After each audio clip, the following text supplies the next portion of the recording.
Hello friends, welcome back to another video. तो इस video में फ्रेंड्स हम लोग बात करने वाले हैं कि आपके लिए कौन सी ट्रेडिंग बेस्ट रह सकती है, which is the best trading.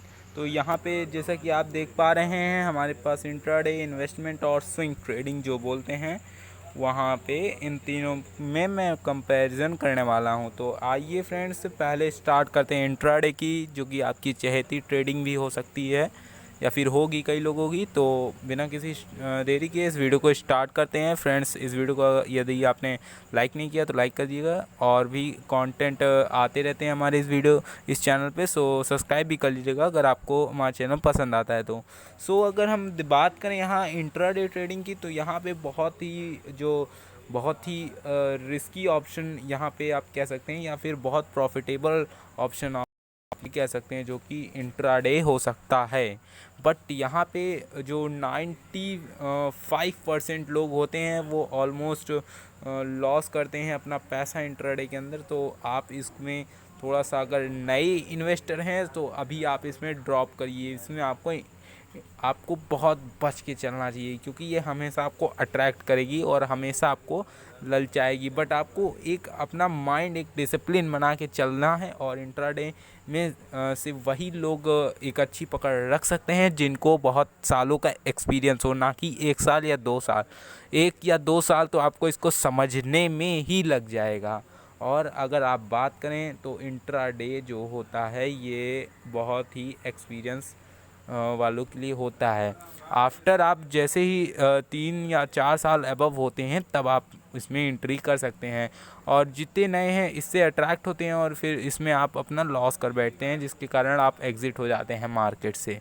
तो आप फ्रेंड्स अभी जो है मैं बताऊंगा आप कौन सी ट्रेडिंग करिएगा अगर आप नए इन्वेस्टर हैं तो लास्ट तक जरूर देखिएगा, आपको मैं हर एक चीज़ बताऊंगा। तो अगर हम यहाँ पे बात करें तो जो दूसरा है हमारा ऑप्शन, तो इंट्राडे में फ्रेंड्स जो होता है बहुत ख़तरनाक खेल है और बहुत प्रॉफिटेबल भी खेल होता है। बट आपको इससे बचना चाहिए यदि आप एक नए इन्वेस्टर हैं। अगर आप बहुत ज़्यादा का एक्सपीरियंस है तो आपको बहुत सारी चीज़ें इसमें से पता चल गई होंगी।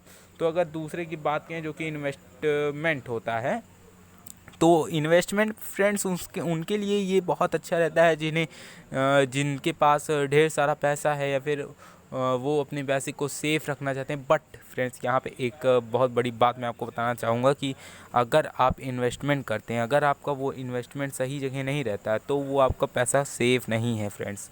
इस बात को जान लिए, क्योंकि आपका पैसा स्टॉक्स में लगा हुआ है, ना कि आप उसकी म्यूचुअल फंड या कुछ और वगैरह वगैरह एफडी वगैरह कराए हैं। सो अगर आप इन्वेस्टमेंट करते हैं तो उस कंपनी की हर एक चीज़, हर एक इंफॉर्मेशन, हर एक क्या करती है, कैसे करती है, क्या इसका फ्यूचर है, हर चीज़ आपको इसमें देखना है। और इन्वेस्टमेंट का मतलब होता है, ये भी एक टाइप की ट्रेडिंग होती है, क्योंकि ट्रेडिंग का मतलब ही क्या है फ्रेंड्स, आप खरीदते हैं और बेच देते हैं। तो अगर आप इसमें इन्वेस्टमेंट में देखें तो इन्वेस्टमेंट थोड़ा टाइम टाइम पीरियड बस बढ़े आता है आपका, 5 साल 10 साल 20 साल ऐसे चलता है। बट यहाँ पे हमें क्या करना है कि आप हमेशा इन्वेस्टमेंट करिए, चाहे इंट्राडे करिए चाहे स्विंग करिए, आपको हमेशा एक टारगेट जो है वो सेट करना ही पड़ेगा। क्योंकि अगर आप टारगेट नहीं सेट करेंगे तो उसका, अगर आपका कोई जैसे फॉर एग्जांपल अगर आप अपनी ज़िंदगी में कोई लक्ष्य नहीं रखेंगे तो क्या मतलब, फिर कोई मतलब ही नहीं रहेगा आपका। सो आपको एक टारगेट और एक स्टॉप लॉस आपको मान के चलना है, चाहे वो आप इंट्राडे करें, चाहे इन्वेस्टमेंट करें, चाहे स्विंग ट्रेडिंग करें। तो अगर आप इन्वेस्टमेंट के बारे में सोच रहे हैं तो आप उसका हर कंपनी का ब्यौरा चेक करिए, क्या क्या करती है, कहाँ कहाँ करती है।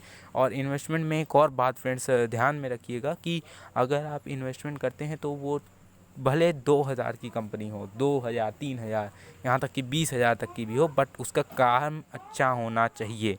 ऐसी कंपनी मत ले लीजिए जो दिवालिया हो चुकी है और उसके बढ़ने की कोई उम्मीद नहीं है। अगर वो 90% गिर गई है तो उसके वहाँ से भी 90 या फिर 100% गिरने के चांसेस बने हुए हैं। सो आप इस बात को ध्यान में रखिए इन्वेस्टमेंट करने से पहले। सो अगर हम स्विंग ट्रेडिंग की बात करें तो स्विंग ट्रेडिंग को एक तरीके से आप शॉर्ट टर्म ट्रेडिंग बोल सकते हैं, क्योंकि इसमें आपको क्या करना रहता है कि 1 वीक से 2 वीक्स 3 वीक्स तक आप इसको होल्ड करते हैं। अगर प्रॉफिट निकलता है तो प्रॉफिट निकालते हैं, प्रॉफिट बुक करके निकलते हैं, अदरवाइज़ से लॉस होता है तो आप इसमें होल्ड करते हैं।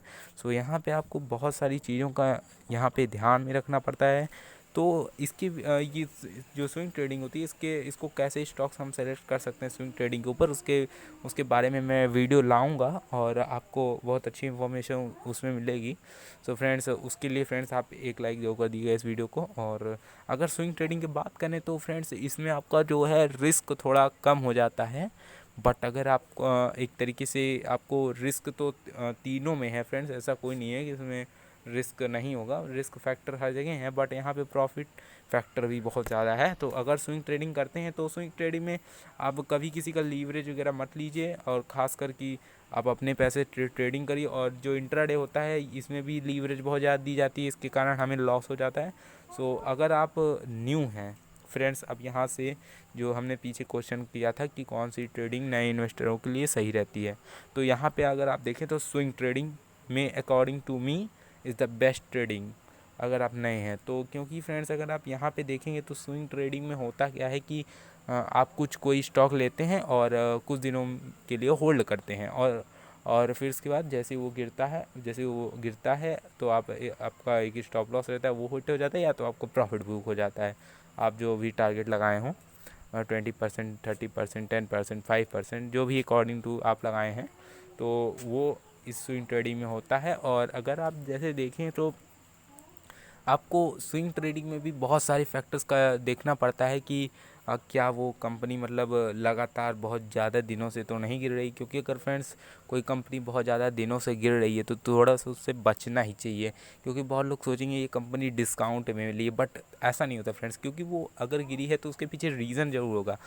अगर आप कभी भी कोई स्टॉक लीजिए तो एटलीस्ट 5 रीज़न होने चाहिए उस स्टॉक के, आपको क्यों ले रहे हैं उस स्टॉक को, तभी चाहे वो टेक्निकल एनालिसिस हो, चाहे वो न्यूज़ हो, चाहे जो हो, बट आपको वहाँ से उसमें एक इंफॉर्मेशन अपने माइंड को इंफॉर्मेशन देना है कि मैं क्यों ले रहा हूँ, या फिर आप एक पेपर पे भी लिख सकते हैं। सो इससे आपको क्यों वाली जो है वो क्लियर हो जाएगा। क्योंकि अगर ऐसे इस टाइप से अगर आप ट्रेडिंग करेंगे तो आपको बहुत ह्यूज प्रॉफिट होगा, और ये जो है डेवलप होता रहेगा फ्रेंड्स आपके माइंड में। आप अभी फ़र्क नहीं कर पाएंगे, but after some time you will definitely get that point. So अगर हम बात करें तो स्विंग ट्रेडिंग नए इन्वेस्टर्स के लिए बेस्ट होती है, और इंटरडे से दूरी बनानी चाहिए। जब आपको थोड़ा एक्सपीरियंस हो जाए तब आप जो है इन इंट्राडे में एंट्री कर सकते हैं स्विंग से इंट्राडे में। तो अगर हम इन्वेस्टमेंट की बात करें फ्रेंड्स, तो इन्वेस्टमेंट एक तरीके से आप आफ्टर 1 ईयर या 2 ईयर के बाद ही, अगर आप ट्रेडिंग करने के बाद ही इन्वेस्टमेंट की सोचें। क्योंकि अगर आप स्टॉक्स में इन्वेस्टमेंट करते हैं तो वो भी बहुत ज़्यादा रिस्की होता है। इनफैक्ट वो इंट्राडे से भी रिस्की हो सकता है अगर आपका अच्छा ट्रेड नहीं लगा तो। सो ये बहुत सारे फैक्टर्स होते हैं फ्रेंड्स। और यहाँ आशा करता हूँ ये वीडियो आपको पसंद आए तो फ्रेंड्स लाइक जरूर मारिएगा। और इस चैनल को अगर आप नए आए हैं तो सब्सक्राइब कर लिए, और भी इंफॉर्मेटिव वीडियो लाऊंगा मैं। और इस वीडियो को मैं फ्रेंड्स यहीं पे एंड करता हूँ, मिलते हैं नेक्स्ट वीडियो में। Take care, bye bye.